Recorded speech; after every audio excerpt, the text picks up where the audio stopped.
Впервые Казахстан принимает престижную международную олимпиаду по биологии IBO. Она входит в топ-7 предметных состязаний в мире. В этом году международный интеллектуальный конкурс проходит в Астане. Участие в нем принимают больше 500 учеников и учителей из 81 страны. Бүгін 15 июльда билим берүү жана илим министри Догдургүл Кендирбаева биология боюнча IBO 2024 эл аралык олимпиададан ийгилик жараткан окуучуларды кабыл алды. Катышуучулар менен кошо даярдаган мугалимдери жана ата-энелер дагы чакырылган. Дагы бир жолу чоң жеңишиңер менен куттуктайм балдар. Азаматсыңар, биз сыймыктанабыз. Бул биздин эл аралык олимпиаданын жеңүүчүлөрү сөзсүз түрдө дүйнөлүк ийгиликке жетишет деп ойлойм. Айрыкча балдарды даярдаган командага да терең ыраазычылык билдиребиз. Өзүм деген 2 тур жазгандан кийин өзүмө ишенбей, олду орун албай алдым го деп ойлодум.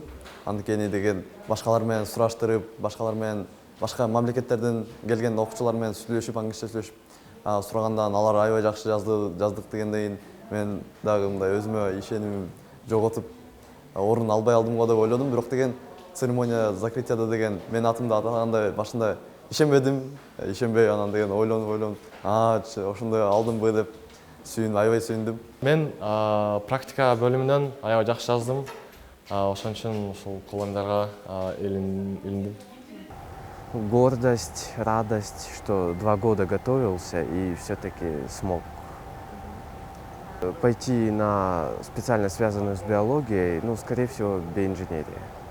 35-чи эл аралык IBO 2024 олимпиадасы 7 июльдан 13 июльга чейинки аралыкта Астана шаарында өтүп, ага 75 мамлекеттен 290 окуучу катышкан. Кыргызстандын командасы 3 коло медаль жана 1 ардак грамотага ээ болуп, командалык эсепте 4-орунга жетишти. Бул интеллектуалдык таймашка катышуучуларды 3 тренер, 3 калыстар тобу жана 1 психолог даярдашкан. Астана шаарында өткөн биология боюнча дүйнөлүк олимпиадада бардыгы болуп 80 мамлекет катышты. Ошол мамлекеттен уулумдун коло медаль алганына мен абдан кубанычтамын. Сыймыктанабыз уулубуз менен.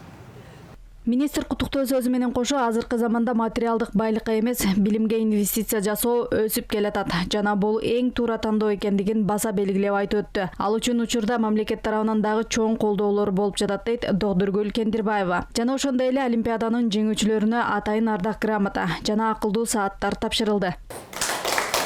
Махабат Шакирова, Айсырга Кадырова, Бакыт Самсахунов, билим жаңылыктары.